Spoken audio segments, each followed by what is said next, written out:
আসসালামাইকুম এবং নমস্কার। আপনারা যারা আজকে সকালে আসছেন এখানে সবাইকে আমি ধন্যবাদ জানাচ্ছি আর শুভেচ্ছা জানাচ্ছি। আমি আজকের আয়োজক নাগরিক উদ্যোগ মহাপূর্ণা এডুকেশন ট্রাস্ট তাদের এই যে আয়োজনে যে আদিবাসী খাদ্য শস্য মেলা হচ্ছে সেটাতে আসতে পেরে আমি নিজেকে সম্মানিত বোধ করছি। আমার পাশে অত্যন্ত শ্রদ্ধেয় বসে আছেন ভারতে যোগানন্দ বাবু, তাকে শ্রদ্ধা জানাচ্ছি।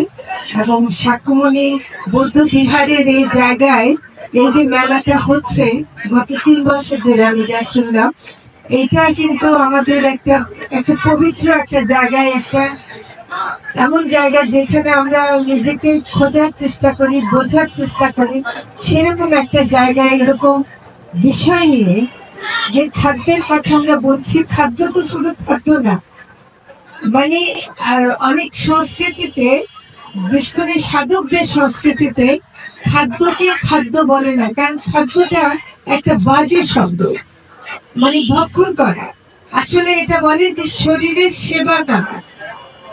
সাধকরা বলেন যে আমরা সেবা দিচ্ছি, মানে আমার শরীরকে যেহেতু টিকে থাকতে হবে সেজন্য আমি শরীরে কিছু খাই যেটা নাকি আমার প্রয়োজন। সেজন্য আমরা এটাকে আধুনিক ভাষায় পুষ্টির প্রয়োজন বলি, আমিষের প্রয়োজন বলি, কিন্তু আসলে আমাকে বেঁচে থাকতে হলে কিছু খেতে হয় এবং সেটা আমাকে পাশাপাশি উৎপাদনও করতে হয়। আমি যদি বেঁচে থাকতে চাই সুস্থভাবে, তাহলে আমাকে কিন্তু সুস্থ খাবারই খেতে হবে। আমি যে কোনো খাবার খেয়ে বেঁচে থাকতে পারবো না, কিংবা বেঁচে থাকলেও আমার ক্যান্সার হবে, কিডনি নষ্ট হবে, আমার লিভার নষ্ট হবে, আমার শরীরে কিছু থাকবে না। তো সেই ধরনের খাবারের জায়গা আমি মনে করি যে খাবারের যে উৎপাদন এখন যে শুরু হয়েছে আধুনিক উৎপাদনের নামে, আধুনিক কৃষির নামে, তার মানে কিন্তু আসলে সার দাও, কীটনাশক দাও, বীজটাকেও নষ্ট করে ফেলো। বীজ যেটা ছিল আমাদের আগে বীজ, সে বীজটাকেও কিন্তু আমরা নষ্ট করে ফেলছি। তো আমি সেজন্য বলবো যে এখানে আসার আগে আমরা ওখানে রুমে বসে কিছু নাস্তা করেছি। সেখানে কি ছিল? পাহাড়ি পেঁপে ছিল, সেখানে ছিল কলা পাতার পিঠা, আর ছিল সাইকা পিঠা, যেগুলো মানে আপনারা নিশ্চয়ই এখানে পাবেন। আমি লোক দেখাচ্ছি, অসম্ভব মজা এগুলো পিঠা, এবং এগুলো খেতেই যেমন স্বাদ, তেমনি এগুলো কিন্তু এখানে মানে কোনো তেল নাই, কোনো কিছু নাই। এটার যে রন্ধন প্রণালীটা একই সাথে আদিবাসী খাদ্য, মানে আমি যদি আদিবাসী শব্দটা আমাদের ব্যবহার করতে চাই না, জাতিসত্তা, আমরা ক্ষুদ্র জাতিসত্তা বলবো, কিন্তু সেই আমাদের যে জাতিসত্তার যে নিজস্ব সংস্কৃতি, নিজস্ব ব্যাপারগুলো আছে, আমরা নিজেরা কিভাবে উৎপাদন করি। ঢাকা শহরে হয়তো আপনারা এখানে বসে বুঝতে পারছেন না যে এই যে উৎপাদন প্রক্রিয়াটা, সেটাও কিন্তু অনেক মানে বাস্তবসম্মত এবং মানুষের জীবন জীবিকার সাথে জড়িত। তারা পরিবেশকে ধ্বংস করেন না, তারা সবকিছু রক্ষা করে করেন। আমি শুনছি যে আপনারা কাপ্তাই হ্রদের মাছও এখানে রাখবেন। আমার মৎস্য প্রাণী সম্পদ মন্ত্রণালয়ের একটা গুরুত্বপূর্ণ কাজ হলো কাপ্তাই হ্রদের মাছ রক্ষা করা, কারণ এখানে প্রায় 82 প্রজাতির মাছ পাওয়া যায় কাপ্তাই হ্রদে, যেটা নাকি একটা কৃত্রিম হ্রদ ছিল। শুরু করা হয়েছিল একটা কৃত্রিম হ্রদ হিসেবে, কিন্তু এখন এই কাপ্তাই হ্রদ কিন্তু একটা দেশীয় মাছের একটা ভান্ডার হয়ে আছে, এবং এটাকে রক্ষা করা আমাদের খুব দরকার। যদিও আমি জানি যে এখানে বেশ কিছু মাছ হারিয়ে যাচ্ছে, মানে সেগুলো আমি বলি যেমন শিলন, দেশি সরপুটি, মোহনী বাটা, মধু পাবদা, কাইসা, এই ধরনের মাছ কিন্তু প্রায় হারিয়ে গেছে। তো আমাদের মন্ত্রণালয়ের একটা কাজ হচ্ছে যে হারিয়ে যাওয়া মাছগুলোকে আবার ফিরিয়ে আনা, মাছের অভয়ারণ্য তৈরি করা এবং সেগুলিকে রক্ষা করা। তো কাজে আপনারা যে এগুলো করছেন সেটার সাথে আমাদের কাজের একটা বড় সম্পর্ক, যে আমরা এটা রক্ষা করার চেষ্টা করবো। আরো যেটা জানলাম যে পাহাড়ি মুরগি এখানে পাহাড়ি মুরগির অনেক কিছু হবে, সেটাও আমার মন্ত্রণালয় এবং আমার মন্ত্রণালয়ের যেটা কাজ যে আমরা হাঁস মুরগি গরু ছাগল এগুলো দেখছি, কিন্তু পাহাড়ি মুরগির ব্যাপারে আমি গতকাল একটু দেখছিলাম যে ঢাকা শহরে পাহাড়ি মুরগি সম্পর্কে কেমন জানে। তো সেটাতে দেখলাম যে তারা একটু বেশি আধুনিক ভাবে প্রচার করছে দোকানগুলো, যেমন বলছে শুদ্ধ প্রোটিন প্যাক। আরে বাবা, এটা মুরগি খাবো, মুরগির মাংস খাবো, এটা স্বাদ আছে এটা বললে হয়ে যায়। শুদ্ধ প্রোটিন প্যাক, যেটা দিয়ে আমি ক্যাপসুল খাচ্ছি নাকি, এরকম শব্দ। মাংস শুদ্ধ, শুধু একটা তাও ভালো লেগেছে, প্রাকৃতিক ভাবে প্রতিষ্ঠিত প্রচুর পুষ্টি। তার মানে আমাকে শহরের মানুষের কাছে বলতে হলে আমাকে এমন ভাষা ব্যবহার করতে হচ্ছে, শহরের মানুষদের মানে মানসিকতা এত নষ্ট হয়ে গেছে, তারা এই ধরনের শব্দ না পেলে ওই পাহাড়ি মুরগিকে মর্যাদা দেবে না। এটা আমি প্রতিবাদ চাই। আমি মনে করি পাহাড়ি মুরগি, বিশ্বের যে মুরগি আছে সেই মুরগির একেবারে আগে উৎসস্থল হলো এই পাহাড়ি এলাকা, এবং এই পাহাড়ের যে আরো শুধু গড়াছিয়া মুরগি না, আরো অন্যান্য মুরগিগুলো যেগুলো আছে এখান থেকেই যায়। তো কাজে এই পাহাড়ি মুরগি রক্ষা করা শুধু প্রোটিন ফ্যাট বলে না, এটা ইটসেলফ একটা আমার বায়োডাইভার্সিটি, আমার প্রাণ বৈচিত্র্যের জন্য অত্যন্ত জরুরি। সেজন্য এই যে মেলাটা, এটা আমার কাছে কিন্তু খুব প্রতীকী অর্থে আপনারা তুলে ধরছেন যে আমাদের পাহাড়ি এলাকায় বা আমাদের যে জাতিগোষ্ঠীরা যে জীবনযাপন করে, যেভাবে খাদ্য উৎপাদন করেন, সেটা যে কত প্রয়োজনীয় এবং সেটা রক্ষা করা কত দায়িত্ব। সেটা আজকে যারা মিডিয়া আসছেন, আমি তাদেরকেও বলবো যে আপনারা এই বিষয়গুলোকে সরাসরি পাহাড়ি এলাকায় গিয়েও কিন্তু আরো প্রচার করতে হবে, কারণ এগুলো সম্পর্কে মানুষ জানে না।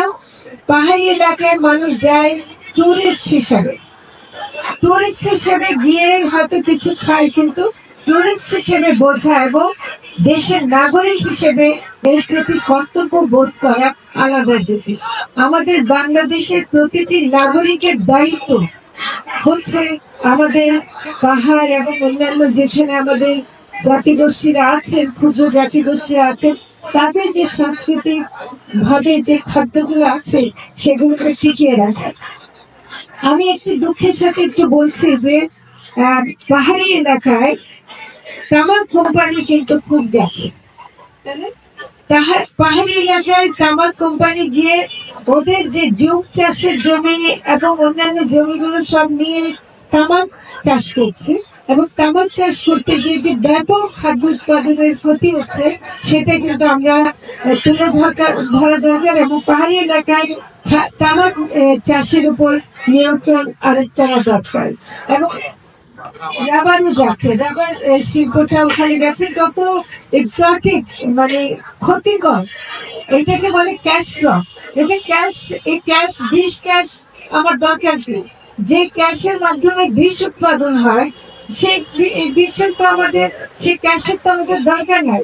আমাদের পাহাড়ি যে খাদ্য আছে, যেটা জাকির ভাই বললেন যে আমরা যদি এটাকে মেইন স্ট্রিম মার্কেটে নিয়ে আসতে পারি, এইটাই তো আমাদের অর্থনীতির একটা বড় মানে অবদান রাখতে পারে। তো কাজে আমাকে অন্যান্য ফসলের দিকে যাওয়ার কোনো দরকার নেই। পাহাড়ি এলাকায় হাইব্রিডও চলে যাচ্ছে, যেমন অনেক পেঁপে আছে যেগুলো হাইব্রিড পেঁপে, এগুলো কিন্তু যেমন আজকেটা খেলাম, এটা একেবারে মানে স্থানীয় জাতের, কিন্তু অনেকগুলো পেঁপে আছে যে দেখতে খুব সুন্দর কিন্তু ভিতরে এরকম স্বাদ নাই। তো আমি মনে করি যে পাহাড়ি এলাকাকে দূষিত করা, হাইব্রিড দেয়া মানে বিষ দেয়া, তামাক দেয়া। তামাকের ব্যাপারে আমি একটা কথা সব জায়গায় বলি, সেটা আবারও বলছি যে মানুষ এত খারাপ এখানে তামাকের ক্ষেত্রে। দেখেন, গরু কিন্তু ছেলে দিলে তামাক পাতা খাবে না, খাবে কি? তো গরুর বুদ্ধিটা আমাদের না, আমরা তামাক দিয়ে আমরা সিগারেট খাই, এটা দিয়ে শরীর স্বাস্থ্য নষ্ট করে, আশেপাশের মানুষের নষ্ট করে, নিজেরাও খাদ্যের জমিতে এটা নষ্ট করে। তাহলে গরুর বুদ্ধিটাও যে আমাদের ন্যায়, এটা স্বীকার করে আমরা মানুষ সবার যোগ্য এখনো করিনি। সেটা হতে হলে আমাদেরকে আচ্ছা, ঠিক আছে, একটা প্রশ্ন আসছে, এটা বলবো।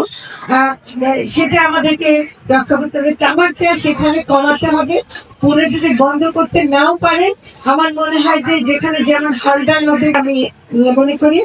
আর আপনারা যেহেতু নয়া কৃষির কথা একটু বলছেন, আমি একটু বলতে চাই যে নয়া কৃষিতে আমাদের বিভিন্ন জায়গায় কাজ আছে।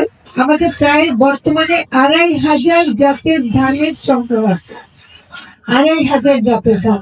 এবং এর মধ্যে মানে আমরা অনেকগুলো বিন্নি ধান, যেটা বিন্নি ধানটা খেলাম, এবং বিন্নি ধানের অনেক পিঠা হয়। এবং আমি জানি যে অনেক সংস্কৃতিতে বিন্নি ধানটা এত গুরুত্বপূর্ণ, যেটা সামাজিক সম্পর্ক রক্ষার চিহ্ন হিসেবে ব্যবহার করে। বিয়ের সময় নাকি বিধি ধান না নিয়ে গেলে বিয়ের প্রস্তাব গ্রহণ করা হয় না। তার মানে এই যে একটা শক্তি এর মধ্যে, এটা কিন্তু আমাদের একটা অত্যন্ত গুরুত্বপূর্ণ। এবং আমাদের কাছে বেগুনের জাত আছে ৪০টা, যত মরিচের কথা বলবেন ৩০-৪০টা আছে, শিমের জাত আছে। সবগুলো আমরা বিভিন্ন জায়গা থেকে সংগ্রহ করেছি এবং কোনো প্রকার কীটনাশক ছাড়া আমরা ব্যবহার করি। জাকির ভাই যেমন বিজ্ঞাপন করলেন, আমি একটু বলি, মোহাম্মদপুরের শস্য পরিবর্তনে আছে, ওখানে গেলে আপনারা অনেকগুলো পাবেন। তো আমি আর কিছু বলবো না, বেশিক্ষণ সময় নিতে চাই না। আপনারা যারা সকালবেলা আসছেন, এই শীতের সকালে সবাইকে দেখে আমারও ভালো লাগছে। আজকের সকালটা আরো সুন্দর, বেশ মিষ্টি রোদ আছে। এই রোদটাও কিন্তু আমাদের সবার জন্য খুব দরকার, কারণ আমাদের যে ভিটামিন ডি এরও অভাব ঘটে যায়, সেটাও কিন্তু আমাদের শীতকালে একটু পুষিয়ে নেওয়া যায়। তো আমি এর মাধ্যমে আপনাদেরকে আজকে এই মেলার শুভ উদ্বোধন ঘোষণা করছি। আপনারা এই মেলাটা ভালো হোক এবং সবাই আরো আসুন। আমি নিজেও বিজ্ঞাপন করবো, চারিদিকে বলবো, এবং আমি মনে করি যে এটা অত্যন্ত সফল হবে। এবং আপনাদেরকে ধন্যবাদ জানাই যে আপনারা এটা করছেন, এটা যে উপস্থাপন করছেন, এটা আমাদের জন্য খুব ভালো। ধন্যবাদ। আচ্ছা, আমি কি একটা প্রশ্ন দিয়েছে ৭১ টিভি থেকে, খাদ্য চাহিদা পূরণ ও নিরাপদ খাদ্য সরবরাহকে চ্যালেঞ্জ হিসেবে দেখছেন কিনা? হ্যাঁ, দেখছি। কারণ আসলে যেটা হয় যে যেটা আমাদের মেইন স্ট্রিম খাদ্য উৎপাদন, সেটাতে এখনো কীটনাশক ব্যবহারটা বন্ধ হয়নি। সেজন্য আমরা এটা চেষ্টা করছি। মাছের ক্ষেত্রে আমরা মাছ এবং ডিম উৎপাদনের ক্ষেত্রে অ্যান্টিবায়োটিক বন্ধ করতে পেরেছি। অ্যান্টিবায়োটিকটা বন্ধ করাটা খুব জরুরি ছিল, কিন্তু ফিডের মধ্যে এখনো অনেক কিছু উপাদান থাকতে পারে, যেটা আমরা দেখছি যে ফিডের ওই উপাদানগুলোকে নিরাপদ করা যায় কিনা। তবে পোলট্রি এখন অ্যান্টিবায়োটিক মুক্ত, এটুকু অন্তত বলতে পারি। আর অন্যান্য খাদ্যের মধ্যে আমি মনে করি যে সচেতনতা বাড়ছে। আমরা কৃষি এবং মৎস্য প্রাণী সম্পদের মাধ্যমে আমরা চেষ্টা করবো নিরাপদ খাদ্য উৎপাদন করা যায় কিনা, কারণ এই ব্যাপারে যথেষ্ট সচেতনতা বেড়েছে। আর বাজার স্মরণীয় রাখতে সরকার কি করছে? গেল ৪ মাসে তা সফল হয়েছে কি? কিছুটা হয়েছে অবশ্যই। আমি মনে করি যে আগস্ট সেপ্টেম্বরে কিছুটা যে অস্থিরতা ছিল, বিশেষ করে বন্যার কারণে, সেটা অনেকখানি এখন ইয়ে করা গেছে।